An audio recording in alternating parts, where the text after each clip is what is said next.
Veamos algunas observaciones finales, hermanos. Es hora de que haya grandes búsquedas de corazón entre los cristianos y ministros. ¿Qué es búsqueda de corazón? Que profundicemos en el corazón. Hermanos, este no es el momento de resistir la verdad, ni de cavilar y encontrar fallos porque se habla la verdad con claridad. Este es otro, hermano. Ni encontrar fallos porque se habla la verdad con claridad. Esto es lo que algunos quieren buscarle a alguna falta. Es que habla de una manera que muy clara y duele. Bueno, ¿estás hablando porque te duele o estás hablando porque es la verdad? No, sí es la verdad, pero lo dices de tal forma que lastimas, que hiere. Bueno, qué bueno que te hiera para que te vas a arrepentir. Qué bueno que te duele, que es la verdad y que te duele porque eso va a hacer que profundices y te puedas cambiar. Esa es simplemente la misma rebeldía de la persona al ver su misma persona tal y como es. Que no se quería ver como un delincuente, como un asesino, como lo peor, se quiere ver como una buena persona. Cada persona se ha hecho en su mente, se ha hecho una figura de lo que él es. Y cuando tú se lo destruyes, cuando deshaces como polilla lo más estimado de él y lo presentas como una basura, como un trapo de inmundicia, entonces algunos buscan el fallo porque presentaste la verdad con tal claridad que ahora se ve como un trapo de inmundicia. Y en vez de estar viendo, soy un trapo de inmundicia, está hablando, no, es que hablaste muy fuerte, hablaste de tal manera que me hiciste ver todo esto. Yo creo que es manera de hablar. Me lo hubieras dicho un poco más despacito y todo. Aquí el asunto, volvemos a lo mismo. ¿Es verdad o no es verdad? ¿Eres culpable de esto o no eres culpable de esto? Si eres culpable, arrepiéntate. Es todo lo que tienes que ver. No busques la manera, sino lo que te iluminó. ¿Qué te iluminó? El estado de tu alma. Si ese es el estado de tu alma, hay que abandonarlo. No es tiempo de recriminar ni de luchar, sino que debemos examinar nuestros propios corazones y humillarnos ante Dios. Eso es todo, hermanos. Eso es todo. Examinar nuestros propios corazones y humillarnos ante Dios. Debemos arrepentirnos y abandonar nuestros pecados, mejorar nuestras formas y acciones o el avivamiento cesará. Nuestras dificultades eclesiásticas deben cesar y todas las diferencias menores deben ser dejadas de lado y abandonadas para unirnos en la promoción de los grandes intereses del cristianismo. Si no lo hacemos, los avivamientos cesarán entre nosotros y la sangre de millones perdidos se encontrará en nuestras faltas por luchas eclesiásticas, por luchas de una iglesia contra otra iglesia, porque unos creen de esta manera y otros creen de otra manera, por celos amargos ministeriales. Los únicos que sufren la pérdida son las almas, pero su sangre, dice, va a ser encontrar nuestras faltas. Si la iglesia hiciera todo su deber, pronto completaría el triunfo del cristianismo en el mundo. Si la iglesia hiciera todo su deber, lo que tiene que hacer, pronto completaría el triunfo del cristianismo en el mundo. Qué tremenda esta aseveración, hermanos. ¿Qué es lo que me estimula a mí? Con que haga mi deber. Con que haga mi deber. Dios puede traer el triunfo del cristianismo en este mundo. Aquellos que han difundido informes difamatorios sobre los avivamientos deben arrepentirse. O sea, que han difamado lo que se ha hecho en los avivamientos, que han hablado mal, deben arrepentirse. Y si no se arrepienten, Dios los seca. Dios seca esos ministerios. ¿Por qué? Porque hablaron mal de lo que el Espíritu Santo estaba haciendo. Se ha dicho mucho sobre la herejía y sobre algunos hombres que niegan la influencia del Espíritu. lo cual es completamente infundado y se ha inventado de la nada. Como decían cuando iban con Nehemías. Oye, están diciendo que lo que pasa es que tú quieres ser gobernador de aquí. No, tú lo hablas de tu propio corazón. Bueno, aquí también hacen lo mismo. Eh, en aquel entonces se negaba mucho la influencia del Espíritu. No, olvídate que hablar en lenguas y milagros era casi un sacrilegio, una herejía para ellos. Este, Gracias a que se estuvo promoviendo esto, que ahorita creemos en todo eso, en todo lo que la Biblia dice, porque así lo dice la Biblia. Pero ellos trataron de explicar la escasez de milagros, diciendo que el Espíritu ya no obraba y que eso ocurrió, terminó con los apóstoles y que ya no hay más. Y todavía algunos creen en eso. Y aquellos que han inventado estos informes y aquellos que los han difundido contra sus hermanos deben arrepentirse y orar a Dios para que reciban su perdón. O sea, aquellos que han acusado esa influencia del Espíritu actuando en los hermanos, esos deben arrepentirse y que reciban su perdón. Vemos la tendencia constante que hay en los cristianos hacia el declive y la apostasía.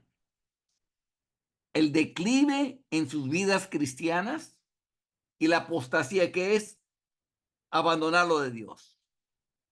Y deje decirles por qué viene este declive, hermanos. Ese declive siempre viene cuando los cristianos voltean a la derecha y a la izquierda para mirar cómo los otros hermanos están viviendo y ellos nomás vivir al margen de ellos. En vez de estar abriendo las escrituras y mirando la vida de Jesús y constantemente ser recordados de que Él tiene que ser un imitador de Cristo. Si tú estás viendo todo el tiempo a Cristo, cómo Él vivía, cómo Él actuaba, y tú quieres actuar lo mismo, el declive no va a venir a ti. Y tampoco va a venir la apostasía. Pero cuando empieces a mirar la conducta de otros hermanos, de cómo viven, de qué es lo que hacen, es cuando vendrá el declive en tu vida y vendrá la apostasía en tu vida. No veas a la derecha y a la izquierda. Tenemos la vida de Cristo en los evangelios y después explicada en las epístolas. Pero céntrate en los evangelios.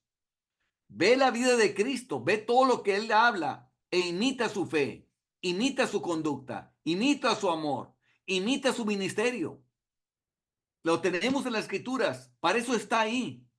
Él es nuestro ejemplo, Él es el modelo a seguir. No son los demás cristianos, no son nadie los más cristianos.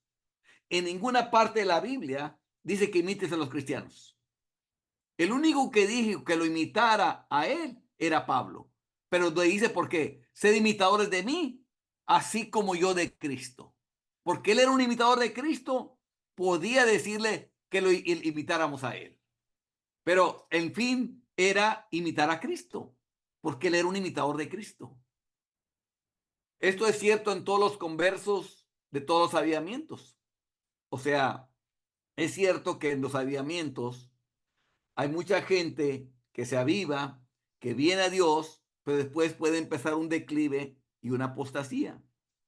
Y eso viene, hermanos, por esto mismo, porque no se les presenta el verdadero estándar a seguir. Y el verdadero estándar a seguir es Cristo. Es Cristo en vosotros, la esperanza de gloria. Miren el avivamiento en la época del presidente Edwards. La obra continuó hasta que 30,000 almas se convirtieron. Y para entonces tantos ministros y cristianos se colocaron en un estado tal, escribiendo libros y panfletos de un lado y del otro, que perdieron todo y el avivamiento cesó. Se empezaron acusaciones. Aquellos que se habían puesto a la obra se volvieron obstinados y violentos, y aquellos que la promovían perdieron su mansedumbre y se pusieron de mal humor y luego se vieron arrastrados hacia los mismos males que se les habían atribuido falsamente. A los males que se les había atribuido falsamente. ¿Quiénes eran estos? Los que sí estaban promoviendo el avivamiento. Perdieron su mansedumbre. Acuérdate de Moisés. ¿Por qué no entró a la tierra prometida? ¿Y ahora qué haremos? Este gran y glorioso trabajo de Dios parece estar indicando un declive. El avivamiento no está muerto. Bendito sea Dios por eso. No está muerto. No. Escuchamos de todas partes del país que los cristianos están leyendo sobre el tema e investigando sobre el avivamiento. Nosotros, el día de hoy, estamos estudiando sobre el avivamiento. No está muerto, hermanos. En algunos lugares hay poderosos avivamientos ahora. ¿Y qué debemos hacer para levantar el estándar, movilizar a toda esta nación y convertir a toda esta gran gente al Señor? Debemos hacerlo justo. Todos debemos tener un espíritu mejor, debemos ponernos en el polvo, debemos actuar unidos, debemos aceptar esta gran obra con todo nuestro corazón y entonces Dios nos bendecirá y la obra continuará. Amén, hermanos. Es lo que debemos hacer. El avivamiento va a seguir y todo esto va a seguir, hermanos. Estamos estudiando, pero estamos como en los principios en que empieza a rodarse una pequeña pelotita como el tamaño de una pelota de golf chiquita, pero apenas va cayendo como de una colina grande de nieve. Pero está avanzando y está avanzando y esa pelotita del tamaño de una pelota de golf, cada vez que camina, se está haciendo más grande y más grande y más grande y más grande y se está llenando más de nieve, más de nieve, más de nieve, más de nieve, hasta que después va a ser una bola inmensa de nieve que va a estar bajando. Es lo que está pasando ahorita, hermanos. Nosotros estamos aprendiendo sobre el avivamiento. Nosotros nos está moviendo Dios en una dirección, a ser como Cristo, a ser imitadores de Él. Nosotros estamos haciendo muchas cosas, estamos orando, estamos arrepintiéndonos de cosas que no hicimos antes y que cosas que debemos de tener. Nos está llevando a otro ministerio, al ministerio de Cristo, al ministerio de los apóstoles, y lo estamos entendiendo y estamos orando y estamos clamando por ellos. Estamos haciendo esa bolita. ¿Qué es lo que estamos haciendo con todas esas acciones? Estamos rodando esta pequeña pelotita de golf abajo de la colina de nieve para que después se haga una bola inmensa de nieve. Y cuando eso sucede, hermanos, vamos a poder, va a haber ese gran avivamiento con almas. Ahora sí van a resultar con muchas almas salvadas que van a resultar en diferentes lugares donde vayamos. ¿Cuál es la condición de esta nación? Sin duda alguna, Dios está sosteniendo la vara de la guerra sobre las cabezas de esta nación. Él está esperando antes de soltar sus juicios para ver si la iglesia hará lo justo. Él está esperando antes de soltar sus juicios, esto es la guerra que iba a venir en Estados Unidos, para ver si la iglesia hará lo justo. La nación está bajo su desagrado, porque la iglesia se ha comportado de tal manera con respecto a los avivamientos. Usted no ha tenido el espíritu correcto con el avivamiento. Y ahora supongamos que llega la guerra. ¿Dónde estarían nuestros avivamientos? ¿Cómo la guerra devoraría rápidamente el espíritu de avivamiento? El espíritu de guerra es todo menos el espíritu de avivamiento. Y aquí tome nota, hermanos. Alerta. Alerta, hermanos, porque ahorita estamos a punto de entrar a una tercera guerra mundial. Así es, hermanos. Estamos a punto de entrar a una tercera guerra mundial. Y no es el espíritu de guerra, el espíritu de avivamiento. Es todo menos eso. Esta advertencia, hermanos, que está haciendo Finney, fue en 1835. Bueno, en 1861, 26 años después, vino la guerra civil en Estados Unidos. De muchas muertes que hubo. 4 años duró esa guerra en Estados Unidos, de 1861 a 1865. ¿Qué quiere decir? Que esta advertencia que estaba dando Fine no la iglesia no hizo caso. Y por no haber hecho caso, Dios soltó los juicios y vino la guerra. Esto nos sirve para nosotros, hermanos. Ya vimos cómo pasó con ellos. Ya vimos que no hicieron caso. Ya vimos qué fue lo que pasó por no haber hecho caso. Vino la guerra. Ahora, hermanos, viendo nosotros lo que pasó con ellos y no atender a lo que debemos de atender, en otras palabras, no hacer lo que Dios pide, va a pasar lo mismo, hermanos. Una tercera guerra mundial vendrá sobre este mundo, hermanos, y todo va a cambiar en el mundo. No importa en qué país te encuentras, todo va a cambiar. ¿Quién se ocupará de las demandas del cristianismo cuando la mente pública está absorta en el tema dominante de la guerra? ¿Quién va a estar pendiente de la palabra? Todos van a estar viendo porque cuando hay guerra, se racionan los alimentos. Hay un problema en lo económico. Todo empieza a racionarse y toda la gente está pendiente de la guerra. No tienen mente para pensar en el evangelio. Mira ahora cómo esta nación es llevada de repente al borde de la guerra. Dios agita su espada ardiente sobre nuestras cabezas. ¿La iglesia se arrepentirá? Es la iglesia la que Dios principalmente tiene en vista. Fíjense, es la iglesia la que Dios principalmente tiene en vista. Nosotros somos los que podemos parar la tercera guerra mundial, hermanos. Si nosotros nos ponemos dedicados a buscar el rostro de Dios para que traiga un avivamiento, Dios va a dilatar esa tercera guerra mundial para que vengan los tiempos de refrigerio que Él antes anunció y tengamos avivamiento y Dios saque una gran cosecha y después que venga lo que venga. ¿Cómo evitaremos la maldición de la guerra? Solo mediante una reforma en la iglesia. ¿Cómo se evita? Una reforma en la iglesia. No vino. 26 años después vino la guerra civil. Esa reforma en la iglesia no vino. Y Finney ya lo estaba diciendo. No hicieron caso. Dice, es inútil confiar en los políticos para evitar la guerra. Quizás en general estén a favor de la guerra, estos políticos. Muy probablemente las cosas que harían para evitar nos llevarían directo hacia ella. O sea, no podemos confiar que los políticos lo van a parar. Pero ¿en qué sí podemos confiar?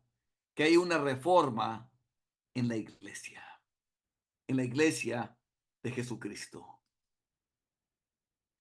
Si la iglesia no siente, no se despierta, no actúa, ¿dónde buscaremos ayuda? Si la iglesia absolutamente no se mueve, no tiembla en vista de los justos juicios de Dios que penden sobre nuestras cabezas, ciertamente estamos cercanos a una maldición como nación. Sea lo que sea que se haga, debe hacerse rápido. La balanza está en equilibrio. Si no avanzamos, vamos a retroceder. Las cosas no pueden quedarse como están. Si la iglesia no avanza, si no tenemos un avivamiento más poderoso que el que hemos tenido, muy pronto no tendremos ninguno en absoluto. Y así fue lo que pasó. Gracias a Dios que después de la guerra vino un avivamiento. Hemos tenido un avivamiento tan grande que ahora los pequeños avivamientos no interesan a la mente pública.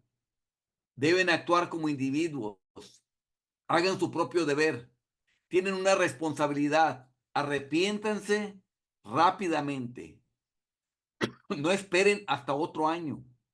¿Quién sino Dios sabe cuál será el estado de estas iglesias si las cosas continúan otro año sin un gran y general avivamiento cristiano? Es común que cuando las cosas van mal en la iglesia, cada individuo encuentra culpa en la iglesia y en sus hermanos y pasa por alto su propia parte de la culpa. No permitan que alguien gaste su tiempo encontrando culpa en esa cosa abstracta llamada la iglesia. En otras palabras, busca culpa tuya propia y no estés buscando la culpa en otros más. Pero como miembros individuales de la iglesia de Cristo, que cada uno actúe y actúe correctamente y se arrodille en el polvo y nunca hable con orgullo o censura. Avanza. ¿Quién dejaría tal trabajo para escribir cartas, bajarle la llanura de Ono y ver si todas esas disputas insignificantes no pueden resolverse y dejar el trabajo de detenerse? No podemos hacer eso, hermano. Nuestro trabajo es buscar el alineamiento y no involucrarnos en ninguna otra cosa más que lo de Dios. Hagamos nuestro trabajo y dejemos que el Señor cuide del resto. Cumplamos con nuestro deber y dejemos el resultado a Dios. ¿Cuál es nuestro deber, hermanos? Buscar ese avivamiento. Esto lo tenemos que ver. Lo demás, olvídate de ello. Dile como Nehemías dijo, yo tengo una obra que hacer y no tengo tiempo ni mente para estar pensando en algo que distraiga la obra del avivamiento.